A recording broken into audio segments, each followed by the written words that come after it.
Nezuko-chan! Geeks, bruv. Now that Demon Slayer fans are awake, let's talk about episode 1. First episode was great. Tanjiro was still a good boy with the sense of smell of Sanji when he smells a woman. He was helping people in the village, you know, good boy stuff. But when he got home, he saw this.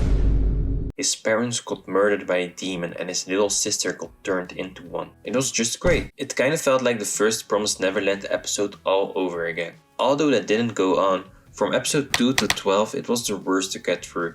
I got so bored that I dropped the anime, which I almost never do. The last anime I dropped was literally School Days. People who watch that shit must be hit by Truck-kun, get isekai'd, find a way back to get back to our world, get hit again just to get through that shit. But let's now begin with the characters. In Demon Slayer, it feels like every character gets a color and one character trait attached to them.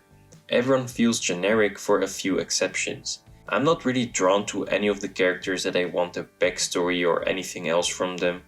But well, saying that, the backstory of Upper Moon 6 was an amazing backstory, and he was definitely one of the most interesting characters in the whole show. The first time that I really got drawn into a good character in this show. While there are some good backstories in Demon Slayer, the overall story is very different. The whole thing with the two ghosts at the stone you had to cut through to go to the tournament arc was the most boring thing in the whole show. The world building really isn't interesting either, which is probably another factor as to why the story isn't what I expected it to be. Overall, the story is nothing unexpected. There are no go to the basement to see your world being flipped upside down moments, blah blah blah blah blah. But you can't have everything, right? While the story was disappointing, the animation delivers. It is the sole reason everyone was tweeting about episode 19 on Twitter like it was the piece of fiction being brought from the sky. Studio Ufotable really left their second mark on delivering great animation like they did in Attack on Titan before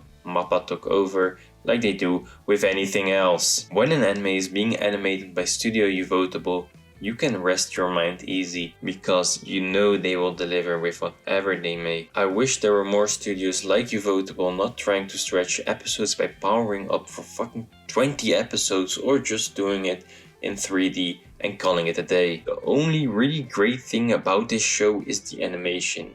It's the single best thing in the show by a mile. Despite dropping the anime, I gave it a second chance, because there were too much TikTok edits trying to sell me on season 2. So putting myself through it again, I watched all of season 1 and 2, and I've got to say, season 2 was the definition of amazing. Although the second half of season 1 wasn't as good as season 2, it definitely was better than the first half of season 1. The Hachira were a big part of that, and I think season 2 speaks for itself pretty much. That was pretty much it. If you want me to give videos like this a second chance, like and subscribe, and feel free to comment with whatever you think.